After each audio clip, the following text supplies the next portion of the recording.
ช่วงนี้สถานการณ์น้ำท่วมมาแห้งเนาะทุกคนก็ได้ว่าพักเรื่องปลูกเรื่องฟังไปก่อนมื้อนี้เองเนาะสิพาทุกคนออกไปไร่ไปสวนคือเก่าเนาะเพราะว่าช่วงนี้บ่ได้ปลูกก็ได้ว่าเอ้าจะเฮ็ดสิ่งสาให้ลูกๆดินเนาะเวลาเพิ่นออกมาสวนพอดีว่าบังเอิญแนมเข้าไปเนาะเห็นเสา2ต้นที่ว่าเฮายังบ่ทันได้ใช้เวียกหยังเป็นเสาไม้สักเนาะส่วนเมียก็ได้ออกไอเดียว่าเฮ็ดสิ่งสาให้ลูกขี่ที่เฮ้ยเพิ่นว่าช่วงนี้เฮาบ่ได้ปลูกก็เลยว่าเอ้าตกลงกันเฮ็ดสิ่งสาให้ลูกขี่อยู่ในสวนนี่แหละทุกคนหลังจากนั้นเฮาก็ลุยเนาะมื้อที่ว่าออกไปเฮ็ดก็ดืมเอาอุปกรณ์ออกไปเนาะพวกจักรที่ว่าใส่เครื่องทุ่นแห้งเฮาใส่ใบเดือยตัวนี้โอ้ยเดือยแท้เดือยว่าทุกคนเฮาก็บ่ค่อยได้เดือยบ่ได้ปวดเบิดแขนเนาะช่วงนี้ยังเป็นหน้าฝนเนาะบรรยากาศ4-5โมงแรกนี่ยังบ่ทันน่ะมื้อได้ค่ำเด้อทุกคนยังแจ้งยังสามารถเฮ็ดเวียกเฮ็ดงานได้สบายเนาะบ่คือยามหนาวแล้วถ้าเป็นยามหนาวขอบอกเลยว่า5โมงแรกนี่มื้อตื้อๆแหละเนาะหลังจากนั้นมาก็มาบากอีกเนาะ2ต้นเพราะว่าจะเฮ็ดเป็นห้าวหรือว่าเป็นขาวเวลาเฮาตอกขาวใส่มันจังสิแน่นเนาะทุกคนถ้าว่าเฮาบ่บากนี่เวลาขี่ยานมันดุดหรือว่าย้านมันตกลงมาเนาะส่วนเสาไม้สักนี่เฮาก็ตัดไว้ตั้งแต่ยามแดดพู้นป้าไว้ตากแดดตากฝนมาสังเกตเบิ่งเฮาฟันเข้าไปนี่ต้นยังเป็นอยู่เนาะทุกคนโอ้ก็คือว่าเสามันสิแห้งไว้เรียบร้อยแล้วเนาะโอ้บ่แม่นเรื่องง่ายเด้อทุกคนซ้ำพ่อเขาบอกว่าเวลาสิเฮ็ดเสาเถียงหรือว่าเสาเรือนเสาสานเนาะให้ตัดไว้ประมาณเป็นปีเนาะให้มันตากแดดให้มันคายน้ำออกจนเบิดจังสามารถเอาไปเฮ็ดเรือนได้เนาะถ้าว่าเฮาเอาไปเฮ็ดเด้อช่วงที่ว่าเฮาตัดใหม่ๆหั่นแน่นอนว่ามันต้องเหี่ยวต้องแห้งแล้วก็เฮ็ดให้เรือนหรือว่าสิ่งปลูกสร้างของเฮานี่เสียรูปเสียทรงไปเนาะขนาด2ต้นนี่ตัดตั้งแต่เดือน2เดือน3พุ่นเนาะจนมาฮอดปานนี้ตากแดดตากฝนอยู่ก็ยังบ่ทันแห้งทุกคนเอ้ยลองเอาผ้ามาถากเบิ่งเปลือกมันก็ยังเป็นอยู่เลยทุกคนยังจับยังเหนียวอยู่เนาะโอ้ยก็คิดว่ามันคายน้ำหรือว่ามันแห้งมันเหี่ยวไปเบิดแล้วเนาะแนวตัดมาหลายเดือนแล้วเอาหลังจากนั้นก็บ่สำเร็จแล้วทุกคนก็ต้องเลยเป็นมือใหม่เนาะขามน้ำแกงมาคือเก่าแล้วก็ไล่เครื่องมือมาซวยบัดนี้เนาะก็คือสิไหวอยู่มื้อนี้เนาะที่แดกก็ว่าสิให้แดกแต่มื้อวานทุกคนเอ้ยมันบ่แล้วเอาที่เดือยซ้ำสิเขาเนาะมาไล่เครื่องมือซวยก็คือว่าไหวแน่เวียกงานมันก็ไปลวงๆโดยแล้วทุกคนนี่แหละเพิ่นเอิ้นว่าเนาะเครื่องมือทุ่นแห้งเนาะมันว่ามีใส่อยู่ในเฮือนในศาลเฮ็ดเวียกเฮ็ดงานเนาะมันก็ไปลวงโดยบ่ได้ซักได้สะคือเฮาใส่มือใส่เหือใส่แห้ง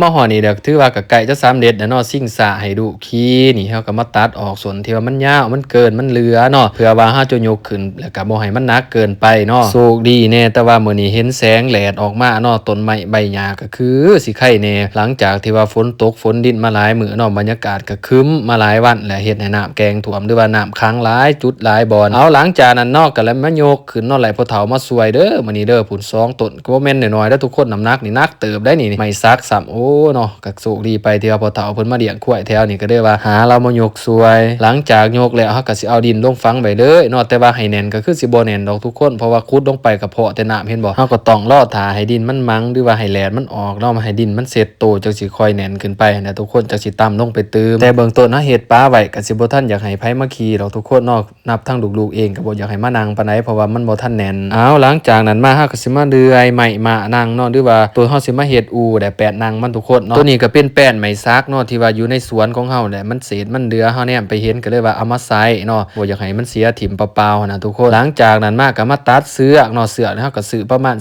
12เมตรเนาะบ่ฮู้ว่าสิสั้นหรือสิยาวเกินไปก็มาดุดนํกันทุกคนหลังจากตัดเรียบร้อยเฮาก็สิมามัดแล้วก็การะยะเบิ่งเนาะว่าเฮาสิเอาสั้นเอาสูงส่ำใดส่วนนี้ลูกชายเพิ่นก็โอ้ยมาจอบอยู่สิได้ขี่อูเนาะเพราะว่าพอเฮ็ดแล้วก่อนจังขี่ลูกพอมัดเสือกก่อนหลังจากนั้นก็มัดหมวดลงแบบนี้เด้อทุกคนเด้อเนาะสำหรับไผที่ว่าอยากเฮ็ดตามเฮาก็สามารถเบิ่งจากคลิปเฮาได้เด้อเนาะสำหรับการเฮ็ดอูให้ดูก็ถือว่าไก่จะสำเร็จแล้วเนาะทุกคนส่วนดูเองก็สิได้ขี่แล้วบัดนี้เนาะเฮาก็สิได้มีอูขี่อยู่ในหัวในสวนของเฮาเนาะเวลาพาดูออกมาดินยามวันเสาร์วันอาทิตย์จังซี่เนาะก็ให้เพิ่นมานั่งดินขี่ดินเนาะส่วนเฮาเองก็ถือเวลาว่างเนาะช่วงนี้บ่ได้ปลูกฝนตกดินหลายทุกคนก็เลยว่ามาเฮ็ดอุปกรณ์การนั่งดินอยู่ในหัวในสวนนี่แหละเพราะให้มันจบมันงามอีกอย่างก็เป็นบอนจุดชมวิวก็ว่าได้เนาะอยู่ในสวนเวลานั่งขี่เดี๋ยวก็แนบไปเบิ่งทงไห้ทงหน้าเบิ่งนองหลังจากมัดเรียบร้อยเฮาก็สิมาผูกใส่เด้อทุกคนเฮาสิมาการะยะเนาะความต่ำความสูงหรือว่าสิเอาระลับใดเพื่อว่าให้ดุๆขี่เนาะส่วนดุซ้ายข่อยก็ต่ำๆแน่หั่นเด้เพราะว่าเพิ่นยังน้อยอยู่เนาะคันสิเฮ็ดสูงโพดก็ย้านเพิ่นขี่บ่ได้หลังจากนั้นก็สำเร็จได้เลยทุกคนเด้อก็สามารถคอมเมนต์มาได้เนาะว่าเฮาเฮ็ดนี่ถือวิธีบ่มันสิมันสิคงบ่หรือว่าสิแน่นบ่หรือว่าทุกคนมีวิธีใดก็สามารถคอมเมนต์มาได้เด้ออันนี้มันลองเฮ็ดให้ลูกๆได้นั่งได้ดินซื่อๆหรอกทุกคนเอ้ยเนาะและอีกอย่างก็เป็นการเพิ่มสีสันเนาะอยู่ในสวนของเฮาให้มีหลายจุดหลายโซนบ่ว่าสิเป็นโต๊ะนั่งมีชิงช้าให้ดูขี่จังซี่เนาะคอยเฮ็ดคอยปรับไปเดี๋ยวมื้อนึงมันก็สิงามเองแหละทุกคน